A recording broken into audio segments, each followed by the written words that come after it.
माँ की तिलावत कुरान। अभी पैदा हुए हैं, लोगों को चांद नजर नहीं आया, लेकिन गौसे आजम की निगाहें आसमान पे चांद देख रही हैं। माँ के शिकम में है, अभी मुकल्लफ नहीं है, चंद रोज के बच्चे हैं, लेकिन हजरत गौसे आजम रज़ी अल्लाह तआला अन्हु शरीयत के इतने पाबंद कि आप रोजे से रोजा रख लेते हैं। लोगों को पता नहीं है चांद हुआ कि नहीं हुआ, कुछ ने रखा कुछ ने नहीं रखा। हजरत गौसे आजम माँ का दूध नहीं पीते हैं, इसीलिए कहने वाले ने कहा कि रहे पाबंद शुरू ही से क्या है, अहकामे शरीयत इब्तिदाई से रहे पाबंद, अहकामे शरीयत इब्तिदाई से न छूटा शीर खारी में भी रोजा गौसे आजम का। ये आपकी शान। आपने सुना होगा हजरत गौसे आजम बड़े पीर दस्तगीर रज़ी अल्लाह तआला अय्याम हमल में जब माँ के शिकम में थे, तो आपकी माँ का बयान है। कहती हैं कि एक बार का वाक़या, मेरे घर के आंगन में अंगूर का दरख्त लगा था और वो अंगूर का मौसम भी था, पके पके खजूर क्या है अंगूर लगे थे। मेरे दिल में अंगूर खाने की ख्वाहिश पैदा हुई। मैं बड़ी, जो कि अपने घर के सहन में आंगन में दरख्त था, मैं बड़ी अंगूर के खोशे की तरफ मैंने हाथ बढ़ाया। कहती जो ही मैंने हाथ बढ़ाया एक जोर का दर्द हुआ, जिसकी ताब न लाकर मैं उसी जगह पे बैठ गई। थोड़ी देर बैठी रही, जब दर्द कम हुआ फिर मैं उठी, फिर मैंने हाथ बढ़ाया, फिर जो ही हाथ बढ़ाया एक जोर का दर्द हुआ, फिर मैं ताब न ला के बैठ गई। फिर थोड़ी देर बैठी, जब दर्द थमा मैं फिर उठी और जो ही अंगूर का खोशा तोड़ने के लिए हाथ बढ़ाया, फिर मुझे दर्द महसूस हुआ, मैं फिर बैठ गई और फिर मैंने अपने दिल से अंगूर खाने का इरादा निकाल दिया। यह वाक़या हो गया। फिर सरकार गौसे आजम रज़ी अल्लाह तआला अन्हु जब पैदा हुए, आपके रिवायतों में आया है कि और बच्चे जितना एक साल में बढ़ते हैं, गौसे आजम एक दिन में उतना बढ़ते थे। आपने जब गोयाई फरमानी शुरू किया, यानी जब बोलना शुरू किया, सबसे पहला जो लफ्ज जबान से निकाला है वो अल्लाह का कलिमा निकाला है। तो जब आप बड़े हुए थोड़े और बात करने लगे, तो एक रोज आपने अपनी जान से कहा कि अम्मी जान, आपने जब मैं आपके शिकम में थे, क्या कभी आपके दिल में अंगूर खाने की ख्वाहिश पैदा हुई थी?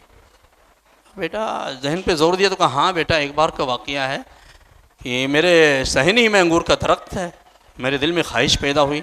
मैं गई तो कहा अम्मी जान क्या आपने अंगूर खा लिया था? तो कहा नहीं बेटा, मैं जो ही 3 बार मैंने कोशिश किया अंगूर के खोशे को तोड़ने की, लेकिन जो ही मैं हाथ बढ़ाती थी पेट में दर्द होने लगता था, तो 3 बार मैंने किया, फिर मैंने उस इरादे को छोड़ दिया। तो सरकार गौसे आजम फरमाते हैं अम्मी जान आप याद कीजिए, उस अंगूर के खोशे के पीछे तरफ एक निहायत जहरीला काला बिच्छू बैठा हुआ था। आप अंगूर के खोशे को अगर तोड़ती, बहुत मुमकिन था कि वो बिच्छू आपको डंक मार देता। मुझे गवारा न हुआ कि ये जहरीला बिच्छू मेरी माँ को तकलीफ पहुंचा दे, लिहाजा जब जब हाथ को बढ़ाती थी मैं करवट बदलता था, आपको दर्द महसूस होती थी, आप बैठ जाती थी। इस तरीके से अम्मी जान मैंने आपको उस बिच्छू से बचाया। यह निगाह विलायत की तासीर है। आप अपने कैफियत को बुलंद करके तो देखिए। यह आलम ऐशो इशरत का, यह हालत कैफो मस्ती की, बुलंद अपना तखय्युल कर, ये सब बातें हैं पस्ती की। और जहां दर असल वीराना है गो सूरत है वे बस्ती की, और बस इतनी सी हकीकत है फरेब ख्वाब हस्ती की कि आंखें बंद हों और आदमी अफसाना हो जाए। अपने तखय्युल को बुलंद करके देखो, अपने कल्ब की मंजिल को, अपने कल्ब की दुनिया को आबाद करके देखो खुदा के जिक्र से, आज भी वो कैफियत पैदा हो सकती है। अल्लामा इकबाल ने फरमाया है कि फजाए बद्र पैदा कर फरिश्ते तेरी नुसरत को उतर सकते हैं गर्दों से कतार अंदर कदार भी। वो फजा तो पैदा करके देखो।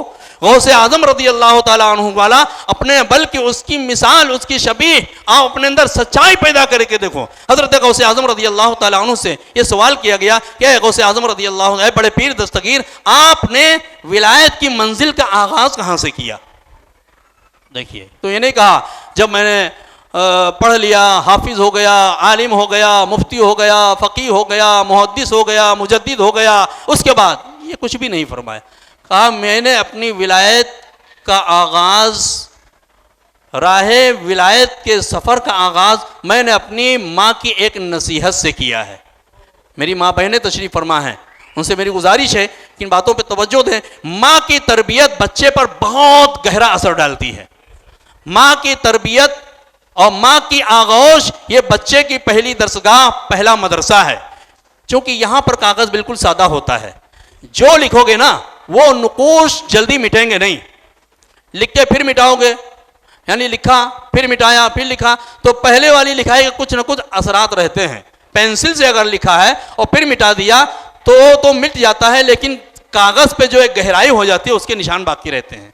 तो बच्चा जो नौज़ायदा बच्चा होता है, माँ की आगोश में बच्चा जो सीखता है उसके असरात बहुत दूर रस होते हैं, और बचपने में जो बच्चा सीखता है उसे कोई काट नहीं सकता है।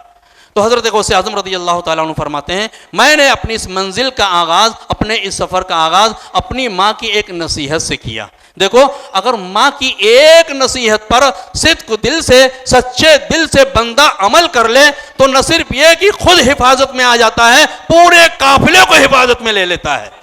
भाई ने क्या किया, सफर कर रहे थे, तालीमी सफर था, एक काफिले के साथ जा रहे थे, डाकुओं ने हमला कर दिया, सारा माल लूट लिया। एक आपके पास भी आया, कहा बच्चे तुम्हारे पास कुछ है? आपने वाकया 12 सुना होगा। आपने कहा हाँ मेरे पास 40 दीनार है। दीनार का मतलब सोने के। कहा मेरे पास 40 दीनार हैं। उसने कहा कहाँ है? कहा मेरी सदरी के अस्तर में सिले हुए हैं। उसने कहा बच्चा है, बस ऐसे कह रहा होगा, चला गया। दूसरा आया, पूछा, यही जवाब दिया। तीसरा आया, पूछा, यही जवाब दिया। बहरहाल 3 के तीनों चले गए। किसी ने आपसे कोई फिर बात पुरस नहीं किया। फिर जब माल लूट लिया और आपस में तकसीम होने लगी तो जाकर के डाकुओं के सरदार ने पूछा, अरे भाई अच्छे से जायजा ले लिया है, किसी के पास कुछ छूटा तो नहीं है? तो सबों ने कहा नहीं, किसी के पास कुछ नहीं छूटा, अलबत्ता एक 8-10 साल का बच्चा है, उससे जब मैंने पूछा तो उसने कहा था कि मेरे पास 40 दीनार हैं, मगर चूंकि बच्चा था मैंने उसकी बातों पे तवज्जो नहीं दिया, मैंने उसे छोड़ दिया। तो दूसरे ने कहा हाँ मैंने भी उससे पूछा था, उसने भी मुझसे भी यही कहा उसने। तीसरे ने कहा मैंने भी पूछा था, मुझसे भी उसने यही कहा। तो 3 लोगों ने गवाही दी। तो डाकुओं के सरदार ने कहा कि ठीक उस बच्चे को लाया जाए। बड़े पीर को लाया जाता है। उसने पूछा बच्चे तुम्हारे पास क्या है? वैसे जवाब दिया मेरे पास 40 दीनार हैं। कहाँ हैं? सदरी के अस्तर में है। निकालो। सदरी उतारी, सिलाई तोड़ी, सामने रख दिया। उसके ऊपर सख्ता तारी हो गया और कहा बेटा हम डाकुओं से लोग तो अपने मालों को छुपाते हैं, तुम तो छुपाए हुए थे, किसी ने तुमसे बात-पुरस भी नहीं किया, तुम चाहते छुपाए रख सकते थे, आपने क्यों बता दिया? तो आपने क्या फरमाया था मालूम है आपको ना, कि जब मैं घर से चल रहा था मेरी माँ ने मुझे नसीहत किया था, बेटा अब्दुल कादिर कभी झूठ मत बोलना, कभी झूठ मत बोलना। जो ही आपने फरमाया डाकुओं का सरदार रोने लगा, गिरियावजारी करने लगा, जिस्म पे राशा तारी हो गया, कपकपाने लगा और सर को बड़े पीर के कदमों में रख दिया। आप बच्चे हैं फिर भी सर को आपके कदमों में रख दिया और कहा मुझे तौबा करो, मुझे इस्लाम में दाखिल करो। चुनांचे सरकार गौसे आजम तौबा करा के इस्लाम का कलमा पढ़ाते हैं। जब डाकुओं ने देखा कि मेरा सरदार इस्लाम कबूल कर रहा है तो उसने कहा ऐ मेरे सरदार, जिस तरीके से डकैती करने में, रहजनी करने में तुम मेरे सरदार थे, अब इस्लाम कबूल कर लिया है, इसमें भी तुम मेरे सरदार हो, हम सब इस्लाम कबूल करना है। देखा मां की एक नसीहत पर अमल करने का नतीजा क्या हुआ कि खुद अपना भी माल बचा, दूसरों की जान बची, दूसरों का माल बचा। चुनांचे उसके बाद उसने कहा कि सब जितना जितना जिससे माल लूटा है सबको उनके हवाले कर दिया जाए। तो माँ की नसीहत में ये तासीर होती है। तो माँ की नसीहत पे अमल करके आपने देखो सरकार गौसे आज़म रज़ी अल्लाह ताला अन्हु ने कितनी मशक्क़त से इल्म हासिल किया है। मेरे अजीज़ भाइयों, इल्म बहुत ज़रूरी है। आधी रोटी खाइए पर बच्चों को पढ़ाइए। आज मुसलमानों में जहालत बढ़ती जा रही है, गुर्बत बढ़ती जा रही है। याद रखो जहां जहालत होगी वहां गुर्बत होगी, जहां गुर्बत होगी वहां बदअकीदगी होगी। गुर्बत एक ऐसी चीज है जो इंसान के अपने किरदार पे हमला करती है, ईमान पे हमला करती है। हाली एक बड़े शायर गुजरे हैं, ख्वाजा अल्ताफ हुसैन हाली, उन्होंने फलासत के गुर्बत के बारे में कहा है कि फलाकत जिसे कहिए उम्मुल खबाइस, नहीं रहते दिल जिससे ईमान पे कायम। कि ये गुर्बत, जब गुर्बत आ जाती है तो फिर इंसान का ईमान पर कायम रहना दुश्वार हो जाता है। चंद पैसों पर भी ईमान छोड़ देता है, झूठ बोल देता है। तो गुर्बत ये जहालत का नतीजा है। हमारे बच्चे पढ़े लिखे नहीं हैं, तो मेरे भाइयों पढ़ने की तरफ तवज्जो दिलाइए। आधी रोटी खाइए अपने बच्चों को पढ़ाइए। देखिए गौसे आजम ने जो ये मकाम हासिल किया है, ये बुलंदी हासिल की है, बेशक ये इसमें आपके नसब का बहुत बड़ा दखल है, लेकिन आपने मेहनत भी किया है। आप फरमाते हैं कि जब मैं जीलान से चलकर बगदाद तालीम हासिल करने के लिए आया, कई महीना गुजर जाता था, माँ अपनी तरफ से मुझे ख़त लिखती थी। जब मैं माँ के ख़त को पढ़ता तो दिल की दुनिया बेचैन हो जाती, आंखों से अश्क जारी हो जाते। दिल बस यही चाहता छोड़ूं सफ़र को और माँ की खिदमत में जाकर हाजिरी दूं, माँ के कदमों से लिपट जाऊं। तो लेकिन मैं फिर इधर से ख़त लिखता माँ को, अम्मी जान आपका खत पढ़ के दिल बहुत घबराता है, आपकी याद मुझे बेचैन करती है, आप अगर इजाज़त दें तो मैं आपके कदम बोसी के लिए हाजिर हो जाऊं। तो आप फरमाते हैं, मेरी अम्मी जान फिर खत में तहरीर करती कि नहीं बेटा, तहसील इल्म को मेरी मोहब्बत पर फौकियत दो, हत्ता कि अगर मेरी मौत की भी खबर सुनो, जब भी तुम्हें आने की जरूरत नहीं है, इल्म मुकम्मल करके आना है। हज़रत गौसे आज़म फरमाते हैं, चुनांचे मैं तहसील इल्म में लगा रहा और मेरी माँ जो खर्च भेजती थी, चूंकि आज की तरह ये तो था नहीं, गूगल पे है, फ़ोन पे है, यहाँ भेजा फट से पहुँच गया, काफ़ी टाइम लगता था। आप खर्च भेजती थी लेकिन पहुँचने में देर हो जाती। कहते हैं कई बार ऐसा हुआ 40 दिन गुजर गए, मेरे पास खाने की कोई चीज़ नहीं मिली। कहते हैं एक बार मैं हमदान के जंगलों की तरफ निकल गया कि देखें वहाँ शायद कोई जड़ी बूटी मिल जाए, मैं उन्हीं को खाकर अपनी भूख को मिटा लूँ। कहते हैं मैं जब वहाँ गया तो मैंने देखा मुझ जैसे राहे सुलूक के 70 लोग उस जंगल में बूटियों को तलाश करते फिर रहे हैं। कहते हैं मैंने सोचा अब इनके दरमियान मुजाहिम होना मुनासिब नहीं है, चुनांचे मैं फिर आया मस्जिद और मस्जिद में अपने असबाब को दोहराना शुरू कर दिया। कहते हैं इसी तरीके से एक बार का वाक़या है कि मैं शदीद भूख का गलबा था, कई रोज़ हो गए तो मैंने कुछ खाया नहीं था। मैं मस्जिद में बैठा सबक याद कर रहा था, इत्तेफाक से एक शख्स आया, उसी मस्जिद के गोशे में बैठ करके अपना तोशेदान खोला और उसने खाना रोटी और गोश्त, भुना हुआ गोश्त और रोटी खाना शुरू कर दिया। कहते हैं भूख का ये गलबा था, इतनी शदीद भूख लगी हुई थी कि लुकमा वो मुंह में रखता था, मुंह मेरा खुल जाता था।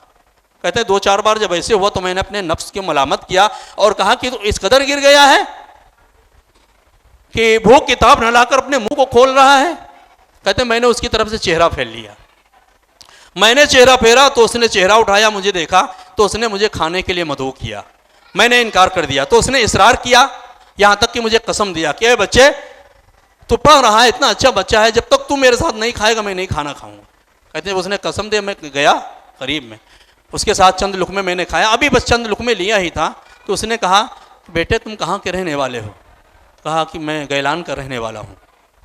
कहा यहाँ किस गरज से आए हो? कहा तहसील इल्म की गरज से आया हूँ। बेटा तुम्हारा नाम क्या है? कहा मेरा नाम अब्दुल कादिर है। अच्छा अब्दुल कादिर है, मैं भी तो वहीं से आया हूँ, गैलान से मैं भी आया हूँ। अच्छा मैं वहाँ चला था तो एक बूढ़ी माँ ने मुझे कुछ रकम दिया था, उन्होंने भी कहा था मेरा बच्चा बगदाद गया है तहसील इल्म के लिए, मैं कुछ रकम दे रही हूँ, जाकर इस रकम को मेरे बच्चे के हवाले कर देना। इत्तेफाक से उन्होंने भी उस बच्चे का नाम अब्दुल कादिर ही बताया था। अच्छा आप भी पढ़ रहे हो, वो बच्चा भी पढ़ने आया है, हो सकता है आपकी उससे कोई शनासाई हो, कोई मुलाकात हो, क्या आपको मालूम है? गौसे आज़म फरमाते वो मैं ही हूँ। जब उसने सुना कि मैं यही वो बच्चा है कि जिसकी रकम का मैं अमीन हूँ, वो रोने लगा, गिड़गिड़ाने लगा और कहा बेटे मुझे माफ़ कर दो, ये जो मैंने खाना खरीदा है ना, ये आप ही के पैसों का मैंने खरीदा है। कई रोज़ से मैं बगदाद में तलाश कर रहा हूँ लेकिन आपका कोई पता नहीं चला। आज 3 दिन हो गए थे, मेरा ज़्यादा सफ़र ख़त्म हो गया। 3 दिन जब हो गए, भूख ने मुझको परेशान कर दिया, तो मैंने सोचा कि अब तो अमानत में से कुछ खर्च करके खाना लेने की इजाज़त मुझे मिल जाएगी शरीयत की तरफ से, इसलिए कि अब मेरी जान पे बन आई है। लिहाजा जो खाना आप खा रहे हो, अब तक बज़ाहिर मैं आपका मेज़बान था, आप मेरे मेहमान थे, अब आप मेरे मेज़बान हो, मैं आपका मेहमान हूँ, ये खाना आप ही का है, अब मैं आपसे इजाज़त चाहता हूँ। और फिर उसने निकाल करके आपको 8 दीनार सरकार गौसे आज़म रज़ियल्लाहु तआला अन्हु को पेश किया। हज़रत गौसे आज़म ने फरमाया कि नहीं, इसमें मिन्नत समाजत करने की कोई ज़रूरत नहीं है, आप मेरे मेहमान नहीं बल्कि आप मेरे भाई हो। खाना खिलाया और जब जाने लगा 4 दीनार उसमें से उसको दिया, कहा जाओ इसलिए कि अभी तुम्हें इतना लंबा सफ़र करना है। तो ये सरकार गौसे आज़म ने इतनी मशक्क़त और मेहनत के ज़रिए आपने इल्म हासिल किया है। एक बार दुरूद पाक पढ़ लीजिए, अल्लाहुम्मा सल्ली अला सय्यिदना व मौलाना मुहम्मद व अला आलि सय्यिदना व मौलाना मुहम्मद व बारिक वसल्लम सलातुन व सलामुन अलैका व अला आलिका या रसूलुल्लाह सल्लल्लाहु अलैहि व आलिहि वसल्लम। बस एक छोटी सी करामत अर्ज़ करके और मैं अपनी गुफ्तगू को ख़त्म करता हूँ चूँकि वक्त काफ़ी ज़्यादा हो गया है। एक बार का वाक़या है कि एक बहुत ही नहीफ़ व नातवा शख्स बारगाह गौसे आज़म में हाज़िर हुए और कहा हुज़ूर माशी हालत ने मुझे बहुत परेशान कर दिया है, मेरी माशी हालत बेहतर नहीं है, बहुत तंग दस्त हूँ, दुआ कीजिए अल्लाह ताला मेरे रिस्क में बरकत कर दे। आपने फरमाया यानी अजराह मजाक कि अच्छा ठीक है, अगर मैं तेरे लिए दुआ कर दूँ तेरा काम बन जाए तो मुझे क्या दोगे? तो कहा हुजूर मैं तो आपसे मांगने आया हूँ, मेरे अंदर कुछ देने के लिए कुछ नहीं है मेरे पास। तो कहा नहीं, कुछ वादा तो करना होगा, देना पड़ेगा मुझे। कहा क्या दोगे? कहा हुजूर मेरे घर में बस एक मुर्गी है, वही मेरी मताए जीज़ थे, मेरी ज़िंदगी की दौलत है वही एक मुर्गी। कहा ठीक है जाओ वही मुर्गी लेके आओ, पहले मुझे पेश कर। कहते हैं वो शख्स गया घर से, वो मुर्गी ले आया, बारगाह गौसे आज़म में पेश किया। पेश करना था, हज़रत गौसे आज़म ने हुक्म दिया कि इसको ज़बा करो।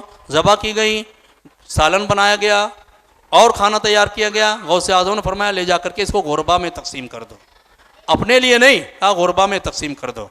फिर उसके बाद कागज़ उठाया, कागज़ उठा के उस पर कुछ लिख दिया और कहा ले जाओ इसको अपने पास संभाल के रखना, इंशाअल्लाह बरकत होगी। कहते हैं वो कागज़ लिया बुजुर्ग ने, घर आए। अब रफ्ता रफ्ता उनका जो भी छोटा सा कारोबार था उसमें बरकत होनी शुरू हुई।